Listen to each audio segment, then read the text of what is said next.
ശ്രദ്ധിക്കുക. ഗുരുവായൂർ ക്ഷേത്രത്തിലേക്കുള്ള ഭക്തജനങ്ങളുടെ ശ്രദ്ധയ്ക്ക്. ഗുരുവായൂർ ക്ഷേത്രത്തിൽ ശുദ്ധിച്ചടങ്ങുകൾ നടക്കുന്നതിനാൽ 2025 ജൂലൈ 12, 13 തീയതികളിൽ ദർശനത്തിന് നിയന്ത്രണമുണ്ടായിരിക്കുമെന്ന് ദേവസ്വം അധികൃതർ അറിയിച്ചു. ശനി, ഞായർ ദിവസങ്ങളിലാണ് നിയന്ത്രണം ഏർപ്പെടുത്തിയിരിക്കുന്നത്.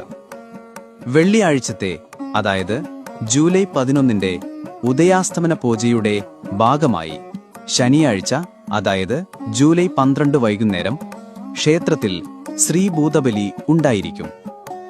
തുടർന്ന് ഭഗവാന്റെ പ്രതിമാസ ശുദ്ധിയുടെ ഭാഗമായി ഞായറാഴ്ചയും, അതായത് ജൂലൈ 13 വൈകുന്നേരം ശ്രീഭൂതബലി നടക്കുന്നതാണ്. ഈ 2 ദിവസങ്ങളിലും ശ്രീഭൂതബലി നടക്കുന്ന സമയത്ത് ക്ഷേത്ര ദർശനത്തിന് നിയന്ത്രണമുണ്ടായിരിക്കും. അതിനാൽ ഈ ദിവസങ്ങളിൽ ദർശനത്തിനെത്തുന്ന ഭക്തർ ദേവസ്വവുമായി സഹകരിക്കണമെന്ന് അധികൃതർ അഭ്യർത്ഥിച്ചു.